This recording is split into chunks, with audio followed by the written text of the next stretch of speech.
Assalamualaikum dan salam sejahtera. Buletin Pahang edisi malam 15 Ogos 2021 bersama saya Fansurina Abdullah.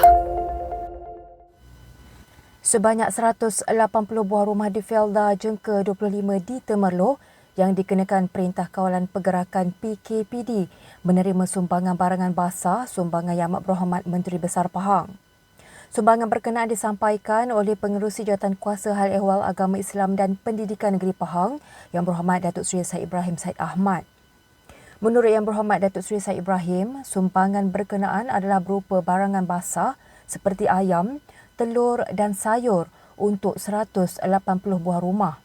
Katanya sumbangan ini termasuklah rumah peneroka sebanyak 153, rumah guru 4 buah, rumah kaki tangan Felda 10 buah, 2 buah rumah untuk kaki tangan klinik, guru 4 buah rumah, DMAT 3 buah rumah dan asrama buruh 8 buah rumah. Sehingga 13 Ogos, lebih 59 orang positif di kawasan Jengka 25 dan terdapat 1 kes kematian. Beliau berkata barangan basah ini diserahkan di sekatan jalan raya di Jengka 25 dan diagih oleh pengurus bersama belia tanah rancangan berkenaan. Beliau juga berharap masyarakat di kawasan PKPD Jengka 25 ini terus menjaga SOP yang ditetapkan bagi memastikan penularan wabak COVID-19 dapat diputuskan. Tiada sebarang denda atau kompaun akan dikenakan kepada pemilik premis perniagaan yang tidak mengibarkan jalur gemilang negeri ini. Pengerusi Jawatankuasa Kerajaan Tempatan dan Perumahan Negeri Pahang Yang Berhormat Datuk Abdul Rahim Muda berkata, namun demikian mereka dinasihatkan supaya patuh kepada syarat sah lesen yang dikeluarkan. Katanya dalam syarat lesen telah dinyatakan kewajipan pada peniaga apabila sambutan bulan kemerdekaan, hari keputeraan, mereka wajib memasang bendera sama ada bendera negeri ataupun jalur gemilang. Menurut beliau, pihak berkuasa tempatan PBT juga telah diarahkan untuk memberi nasihat kepada pemilik premis yang masih belum mengibarkan jalur gemilang. Beliau turut menyeru pemilik premis untuk mengibarkan jalur gemilang di premis perniagaan mereka bermula 16 Ogos sehingga 16 September sebagaimana biasa. Beliau juga menasihatkan supaya memasang bendera di premis perniagaan masing-masing walaupun premis ditutup dan dapat melaksanakan tanggungjawab kepada negeri, negara yang dicintai. Sementara itu, katanya kadar pemasangan bendera jalur gemilang di premis perniagaan di negeri ini dilihat meningkat sebanyak 40% berbanding 20% sebelum ini. Beliau turut mengharapkan pemasangan jalur gemilang di premis perniagaan akan mencapai 100% tidak lama lagi.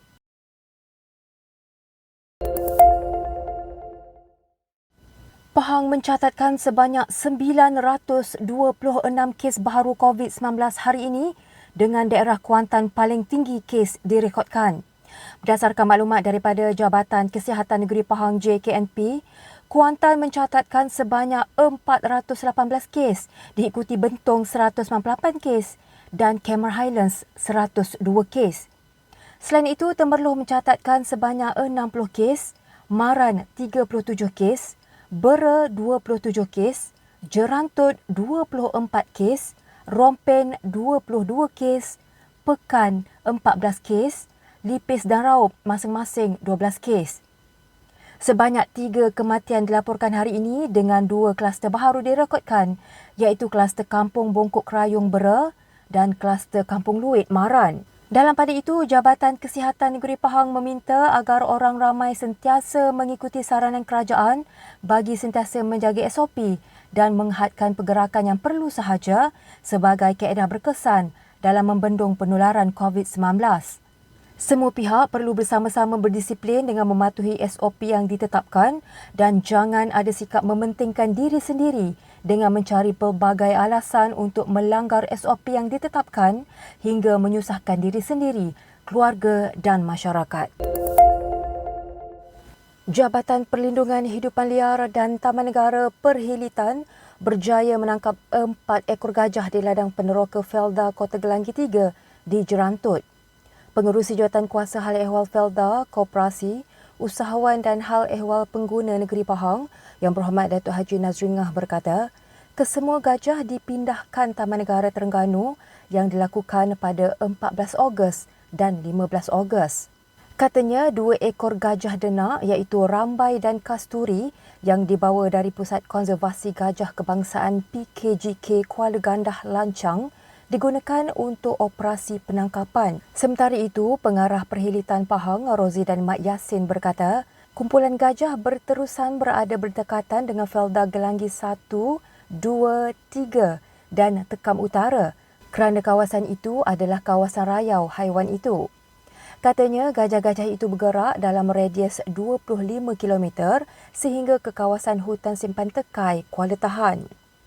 Gajah-gajah ini berpecah mengikut kumpulan antara 5 hingga 12 ekor dan kadangkala menjadi kumpulan besar sehingga 30 ekor yang menjadi konflik kepada penduduk setempat. Beliau berkata pihaknya telah mula menangkap 2 ekor gajah pada 8 Ogos, kemudian pada 10 Ogos sebanyak 2 ekor lagi. Kesemuanya gajah yang ditangkap adalah betina. Situasi semasa pandemik COVID-19 yang melanda masih belum menunjukkan sebarang tanda akan berakhir dan ia semakin menghimpit pemain industri pelancongan. Namun begitu, keprihatinan Kerajaan Pahang menyalurkan lebih RM500,000 untuk pemain industri pelancongan, termasuk pemandu pelancong dan pengusaha pusat penginapan yang turut terkesan sepanjang penularan pandemik amat dihargai. Seorang penerima, Encik Haji Muhammad Atal Haji Abdul Manap, 71 tahun, pemilik KZJB Homestay melahirkan rasa terima kasih dengan sokongan yang diberikan kepada pemain industri pelancongan. Banyak-banyak terima kasih kepada tourism dan Motek whereby dia support kami lah. Sekarang sampai dah 3 kali pemberian untuk yang kita terima lah. So dengan ada ini kita dapat menampung apa kekurangan pada masa ini lah. Even though kita dalam ini tak ada berniaga, tapi saya ada buat suara sendirilah. Ada boleh gudang sikit, tanam sayur sikit sebenarnya untuk menampung. So kami berharaplah dalam perancangan tourism Pahang ni untuk bermula semula, insya-Allah. Kami tengah buat persediaan sekarang ni. Beliau berkata demikian ketika ditemui Unit Komunikasi dan Media Pahang UKOM selepas Majlis Penyampaian Bantuan Prihatin Pahang BPP kepada pemandu pelancong dan pengusaha pusat penginapan di Chalet Mama Papa di Janda Baik. Sumbangan berkenaan disampaikan oleh Pengerusi Jawatankuasa Pelancongan, Kebudayaan, Alam Sekitar, Perladangan dan Komoditi Negeri Pahang Yang Berhormat Datuk Seri Haji Muhammad Syaka Syamsuddin. Sementara itu, seorang lagi penerima, Puan Nurul Aswad Akib, 39 tahun, yang merupakan pemandu pelancong bagi 101 Resort di Janda Baik, mengucapkan penghargaan kepada kerajaan negeri di atas bantuan yang disalurkan. Terima kasih kepada Menteri Besar Pahang, terima kasih kepada Datuk Syaka dan terima kasih kepada kerajaan negeri di atas bantuan yang diberikan hari inilah. Terima kasihlah sebab membolehkan untuk kami buka resort semula. Perasaan kita sangat gembira lah dan kami mengalu-alukan kedatangan pelancong yang telah divaksin di Kampung Janda Baik.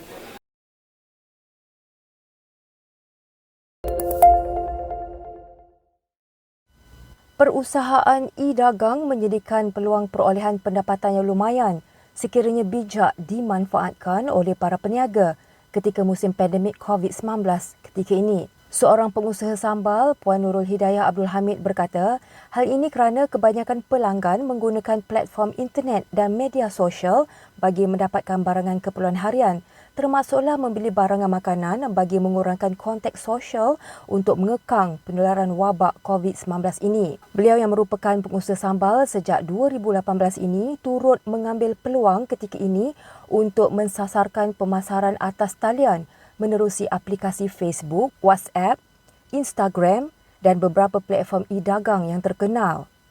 Secara kasarnya, pendapatan yang boleh diperoleh menerusi pemasaran e-dagang ini adalah antara RM20,000 hingga RM70,000 setahun dan ini sangat menggalakkan terutama apabila kebanyakan pelanggan terdiri daripada seluruh Malaysia dan bukan sekadar penduduk tempatan sahaja. Justru larangan untuk membuka perniagaan seperti biasa bukanlah halangan untuk meneruskan perniagaan sekiranya bijak memanfaatkan peluang yang ada untuk memasarkan produk yang dihasilkan di samping dapat membantu orang ramai di luar sana untuk sama-sama menjana pendapatan menerusi produk sambal yang dihasilkan. Malah Puan Nurul Hidayah berkata, pemasaran e-dagang menyediakan peluang perniagaan tanpa had di mana perniagaan dapat dijalankan pada bila-bila masa sahaja. Perusahaan sambal yang dijalankan di Kampung Melaka, Kuala Lipis ini turut dipromosikan kepada ejen percutian, umrah dan catering kerana kesesuaian produk sambal tersebut yang diyakini halal. Beliau berharap peluang ketika ini dapat dimanfaatkan oleh sebilangan besar peniaga untuk mengaplikasikan platform e-dagang untuk memasarkan dan meluaskan lagi perniagaan serta perusahaan masing-masing ke peringkat yang lebih tinggi. Berita itu tadi mengakhiri Buletin Pahang edisi malam bersama Unit Komunikasi dan Media Pahang. Ikuti kami di Facebook, Instagram, YouTube dan Twitter. Teruskan bersama Buletin Pahang untuk mendapatkan berita-berita terkini di negeri Pahang. Jangan lupa kibarkan jalur gemilang bagi menyemarakkan bulan kemerdekaan kita. Assalamualaikum.